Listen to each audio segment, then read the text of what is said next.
நம்ம எல்லாரும் கண்களை மூடி கர்த்தர் நோக்கி பார்ப்போமா. வானத்தையும் பூமியும் படைத்த சர்வதிகாரமுள்ள இயேசுவே, இந்த அருமையான விளைக்காமக்கு நன்றியோடு ஸ்தோத்திரம். நீர் எங்களோடு பேசும்படி நாங்கள் செபிக்கிறோம். நீர் எங்களோடு வழி நடத்துவீராக. உம்முடைய நாமத்தை மயம்படுத்தும்படி நாங்கள் செபிக்கிறோம். உம்முடைய வல்லமையான கரம் எங்கள் மத்தியிலே இறங்குவதாக இயேசுவின் நாமத்தில் பிதாவே, ஆமென். மத்தேயு 6ஆம் அதிகாரம் 27ஆம் வசனத்தை எடுத்து வாசிங்க.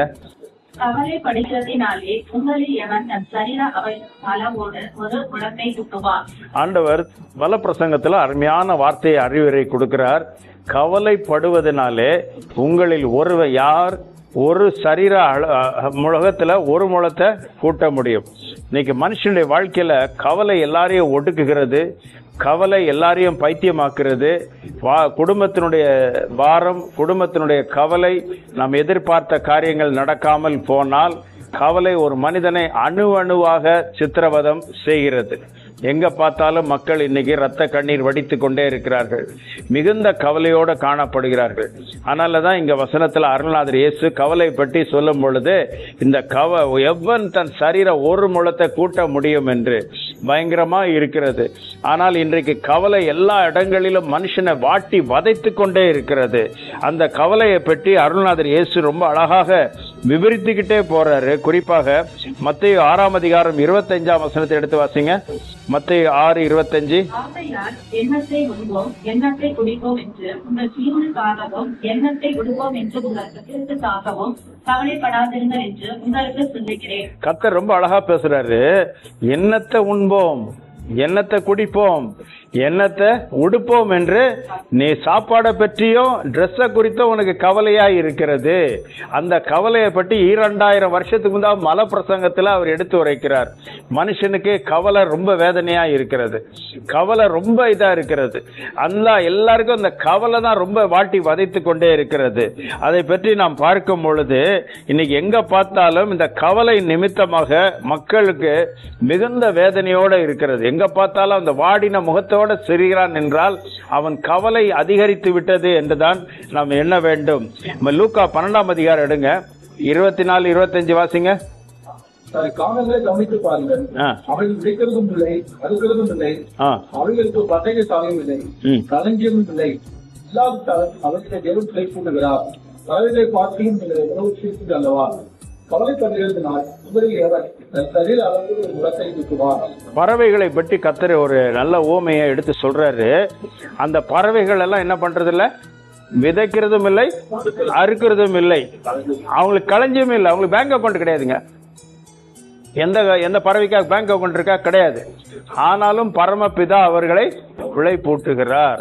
அதனால நீ பறவைகளை அவர்களே கர்த்தர் பார்த்து கொண்டுகிறார் என்றால் கர்த்தர் நீங்கள் எவ்வளவு விசேஷித்தவர்கள் என்பதையும் அருள்நாதர் எடுத்து உரைக்கிறதை நாம் பார்க்கிறோம். மத்தேயு 6ஆம் அதிகாரம் 31ஆம் வசனத்தை எடுத்து வாசிங்க. எண்ணத்தை குடிப்போம் எண்ணத்தை கொடுப்போம் என்று கவலைப்படாதீர்கள். எதை குறித்து கவலைப்படாதீர்கள். இந்த கவலையை பற்றி தான் ஆண்டவர் இந்த மல பிரசங்கத்துல ஒரு போர்ஷன் அப்படியே டீல் பண்ணிக்கிட்டே வர்றாரு. கவலை கவலை கவலை தான் ரொம்ப இதா இருக்கு. எங்க பார்த்தாலும் மனுஷன் வாழ்க்கையில இருக்கிறதெல்லாம் கவலை தான். எல்லா இடத்துலயும் பாத்தீங்கன்னாலும் மனுஷனுக்கு எந்த கல்லூரி மாணவியை பார்த்தா படிச்சு முடிச்சா வேலை கிடைக்குமா, அது ஒரு கவலை. எல்லா இடத்துலயும் இன்னைக்கு கவலை தான் மனுஷனை பைத்தியமாக்கி கொண்டே இருக்கிறது. சுருக்கமா சொன்னா இன்னைக்கு அப்போலோ மருத்துவமனைக்கு எப்படி இதுல நல்ல நம்பர் 1 ஹாஸ்பிட்டல், அங்கேயே ஹாஸ்பிட்டல் போயிட்டு டாக்டர் என்ன கேட்பாரு, உங்களுக்கு என்ன நடந்ததுங்க? டாக்டர் ரொம்ப கவலையா இருக்கு, இல்ல வேற ஏதாவது ஒண்ணு பயங்கர கவலையா இருக்கு, தாங்க முடியாத கவலையா இருக்கு, ஏதாவது மாத்திரை கொடுப்பீங்களா? டாக்டர் உடனே அவர் ஆட ஆரம்பிச்சுடுவாரு, நான் கூட ரொம்ப கவலையதாக இருக்கிறேன்ட்டு. எல்லாருக்கும் கவலை. கவலை இல்லாத மனுஷனே கிடையாது. எல்லா இடத்துலயும் மனுஷனுக்கு கவலை உன்னை வாட்டி வதைச்சுக்கிட்டே இருக்குது. எந்த நேரத்துல என்ன சம்பவிக்கும் நமக்கு தெரியாது. ஆனால் நாம் கர்த்தருடைய பிள்ளைகளாகிய நாம் எந்த நிலைமையில இருக்கிறோம்னு யோசித்து பாருங்க. இன்னைக்கு கவலை தான் மனுஷனை வேதனைப்படுத்தி கொண்டே இருக்கிறது. 1 சாமுவேல் 9ஆம் அதிகாரம் 20ஆம் வசனத்தை எடுத்து வாசிங்க. 3 நாளைக்கு முன்னே காணாமல் போன கருதுகளை பற்றி கவலைப்பட வேண்டாம், அவர்கள் அகப்பட்டது. இதெல்லாம் சகல இஸ்ரவேலின் அபேட்சையின் நாளை காணுகிறது, உன்னையும் வீட்டார் அனைவரையும் அல்லவா என்றான். காணாமல் போன கழுதையை பற்றி அவனுக்கு கவலை வேண்டான்றாரு இப்ப சாமுவேல் தீர்க்கதரிசி. பாருங்க, அவன் கவலை எதுக்காக அந்த கவலை வந்துச்சு அவனுக்கு? கழுதை காணாம போச்சு.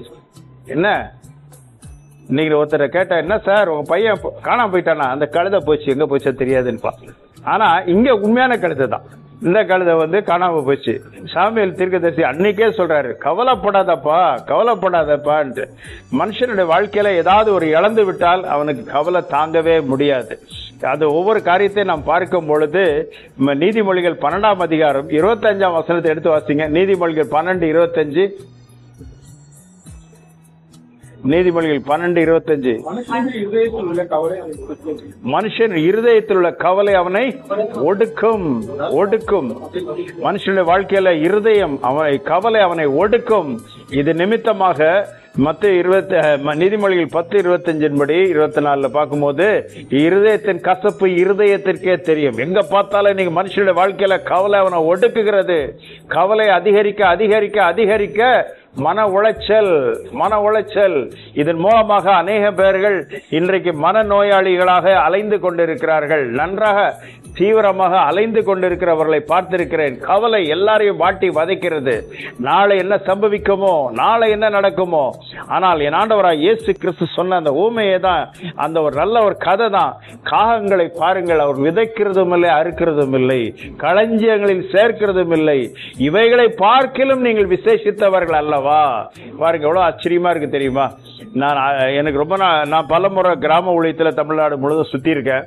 அப்போ வேடந்தாங்கலுக்கெல்லாம் போகும் போதெல்லாம் அந்த மக்கள் சொல்லுவாங்க என்கிட்ட, என்னையா இப்போ வரீங்க, பறவைகள் வந்த நேரத்துல வந்தா ரொம்ப நல்லா இருக்கும் அப்படின்வாங்க.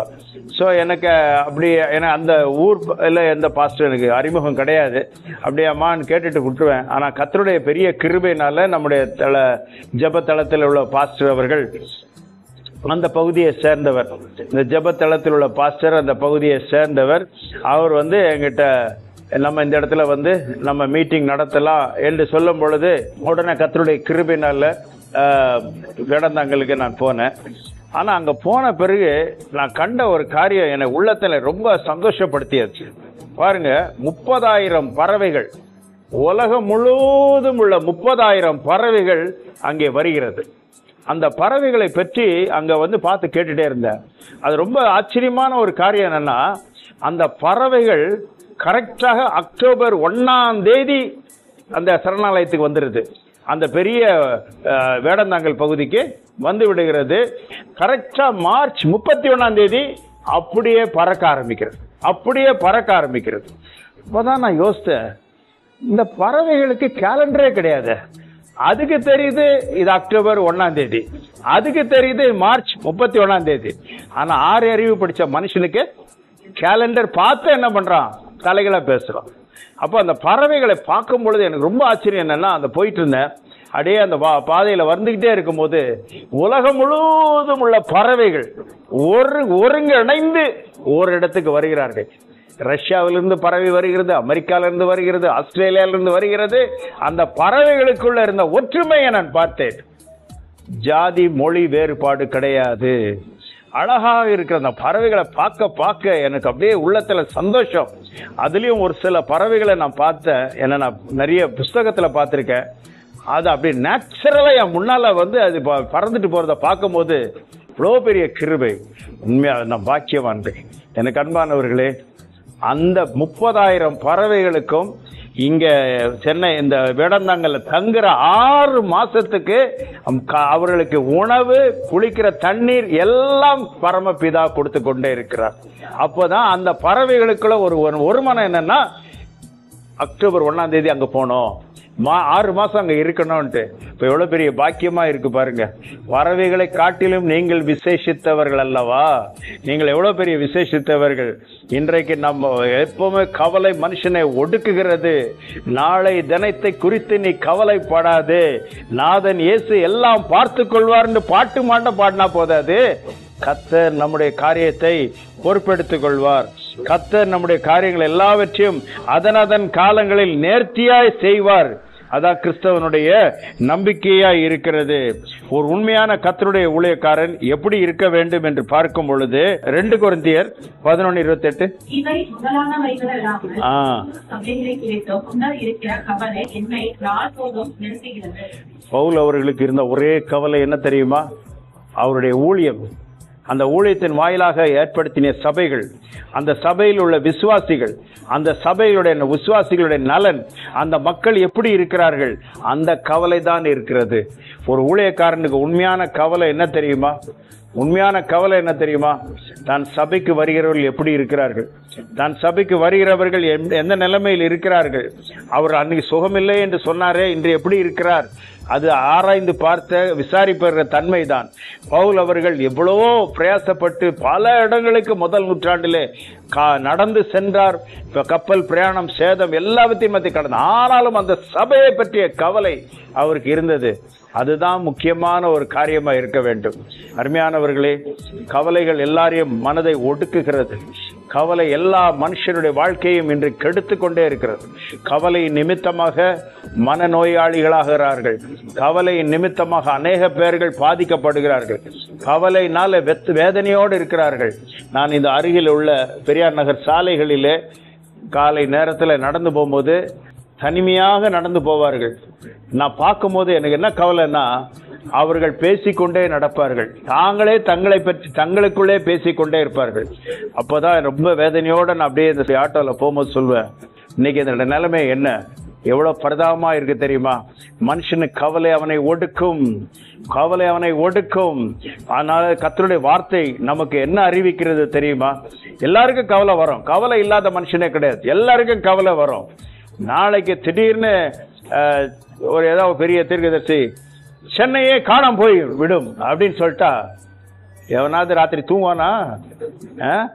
அவ்வளவுதான், தூங்கவே முடியாது. என்ன நேரத்தில் என்ன நடந்தாலும் நம்ப முடியாது. ஆனால் பிலிப்பியர் 4ஆம் அதிகாரம் 6ஆம் வசனத்தை எடுத்து பார்ப்போம். பிலிப்பியர் 4:6 கர்த்தர் கொடுத்த வாக்கு தத்துவம். கவலைப்படாமல் எல்லாவற்றையும் குறித்து உங்கள் விண்ணப்பங்களை உத்தரத்தோட கூடிய ஜெபத்தினாலும் வேண்டுதலினாலும் ஆண்டவர் ரொம்ப அழகா சொல்றாரு வசனத்துல. பிலிப்பிக்கு எழுதின நிருபத்தில் அவர் சொல்லும் போது, நீங்கள் ஒன்றுக்கும் கவலைப்படாமல், ஒன்றுக்கும் கவலைப்படாமல் எல்லாவற்றையும் ஸ்தோத்திரத்தோடு விண்ணப்பத்தோடு அவருக்கு தெரிவிக்க வேண்டும். ஒன்றுக்கும் நீ கவலைப்பட வேண்டிய அவசியமே கிடையாது. நாம் ஆராதிக்கிற தேவன் பெரியவராய் இருக்கிறார். கவலைப்படவே கூடாது, கவலைப்படவே கூடாது. இன்னைக்கு நல்லா பாருங்க, பரீட்சை அரங்கத்தில் நான் பார்த்துருக்கேன், நிறைய எக்ஸாமினேஷன் ஹால்ஸ்க்கெல்லாம் போயிருக்கேன், பார்த்துருக்கேன். அந்த ரொம்ப அதிகமா படிக்கிறான் பாத்தீங்களா, 24 மணி நேரம் படி படி படி படி புக்கு படி படிச்சுட்டே இருக்கான் பாத்தீங்களா. அவன் அந்த பரீட்சை அரங்கத்துக்குள்ள போகும்போது அவன் பயந்துகிட்டே போவான். ஐயோ இந்த கேள்விக்கு என்ன ஆன்சர் வரும், ஐயோ இந்த கேள்வி வந்தா என்ன பண்றது, இந்த கேள்வி என்ன. இது ஒரு குரூப், இது ஒரு கூட்டம்.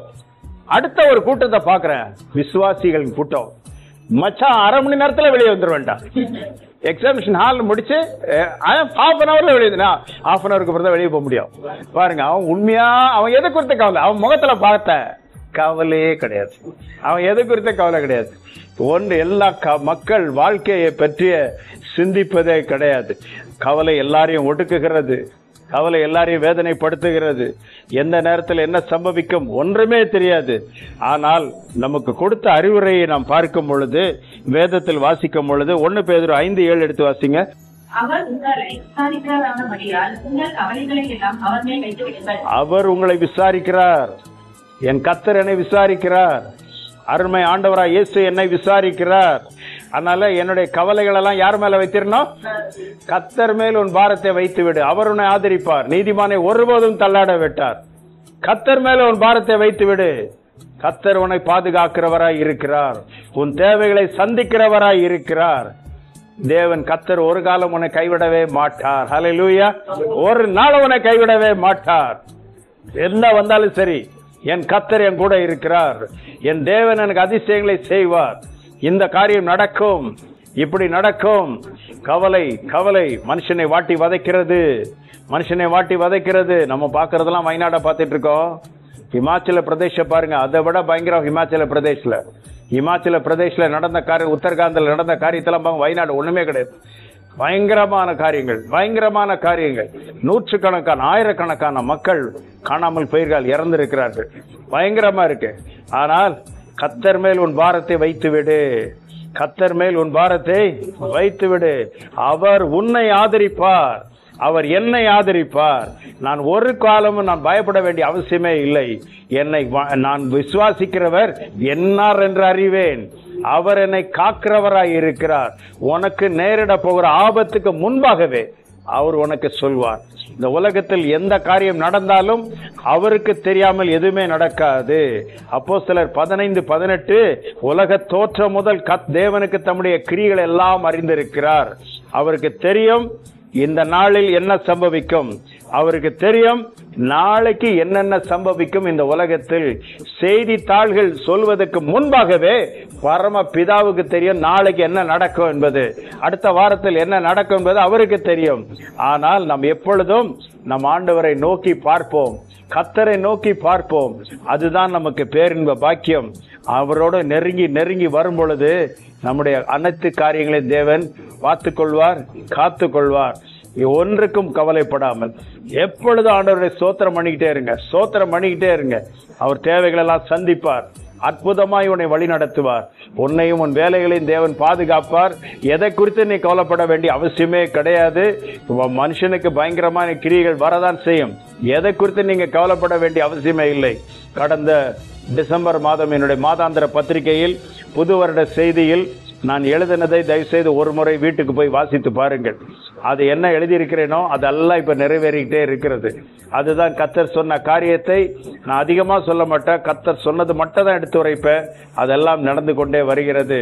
பேதுரு அவர்கள் கொடுக்கிற அறிவுரையை நாம் பார்க்கும் பொழுது 1 பேதுரு 5:7 தெளிவாக சொல்கிறது, அவர் உங்களை விசாரிக்கிறவரானபடினால் உங்கள் கவலைகள் எல்லாம் அவர் மேல் வைத்து விடுங்கள். அவர் உங்களை விசாரிக்கிறார், அவர் உங்கள் ஒவ்வொரு பிரச்சனையை விசாரிக்கிறார். ஆனால் அவர் என்ன சொல்றாரு, கவலையெல்லாம் அவர் மேல் வைத்து விடுங்கள் என்று. நாம் அவர் மேல் நம் கவலையை வைக்காமல் நாமவே நம் கவலையை சுமந்து போவது எவ்வளவு கடினமான காரியம், அது எவ்வளவு ஒரு தீமையை விளைவிக்கும். எனவே பேதுரு அவர்கள் கொடுத்த ஆலோசனையின்படி கர்த்தர் மேல் நம்முடைய கவலைகள் எல்லாம் வைத்து சமாதானத்தோடு நிம்மதியோடு நம் கவலை இனி நம்ம மீது அல்ல, கர்த்தர் மேல் வைத்துக் கொள்வார். கர்த்தர் நிச்சயமாக உங்களை காப்பார் என்பதற்கு சந்தேகம் இல்லை. எந்த கவலையும் இல்லாதபடி நம்மை வாழ தேவன் கிருபை செய்வாராக. எல்லார் கண்களை மூடி கர்த்தர் நோக்கி பார்ப்போமாக. ஹல்லேலூயா, ஹல்லேலூயா. நன்றியோடு ஸ்தோத்திரம். உம்முடைய வல்லமையான கரம் இறங்கட்டும், உம்முடைய வல்லமையான கரம் இறங்கட்டும். எல்லாரும் வாயில் திறந்து ஸ்தோத்திரிப்போமாக, எல்லாரும் வாயில் திறந்து ஸ்தோத்திரிப்போமாக. ஹல்லேலூயா, ஹல்லேலூயா. ரிபா லாபா ஷக்கரா ரந்தரா ரந்தரா ரபா. உம்முடைய வல்லமை இறங்கட்டும், உம்முடைய வல்லமை இறங்கட்டும். உம்முடைய நாமம் மகிமைப்படும். நாங்கள் ஜெபிக்கிறோம். உம்முடைய வல்லமையான பலத்த கரம் இறங்குவதாக. ஹல்லேலூயா. உமக்கு ஸ்தோத்திரிக்கிறோம். உம்முடைய கிருபையின் கரத்தில் தரமட்டமாய் தாழ்த்தி ஒப்புக் கொடுக்கிறோம். ஒவ்வொருவரையும் ஆசீர்வதிப்பீராக. அப்பா, என் சபை மக்கள் ஒருவராயிலும் தங்களை குறித்து கவலை இல்லாமல், வியாதி வந்துவிட்டால் கவலைப்படாதபடி, தங்கள் பிள்ளைகளை பற்றி கவலைப்படாதபடி, தங்கள் குடும்பத்தில் ஒருத்தருக்கும் கவலை இல்லாதபடி கர்த்தர் மேல் உன் பாரத்தை வைத்துவிடு. அவர் உன்னை ஆதரிப்பார். நீதிமான் ஒருபோதும் தள்ளாட விட்டார். உங்கள் பாரங்கள் எல்லாம் அவர் மேல் வைத்து விடுங்கள். உங்கள் கவலைகள் எல்லாம் அவர் போக்குவார். கர்த்தாவே, உம்முடைய கிருபையின் கரத்தில் தரமட்டமாய் தாழ்த்தி ஒப்புக் கொடுக்கிறோம். இயேசுவின் நாமத்தில் பிதாவே, ஆமென்.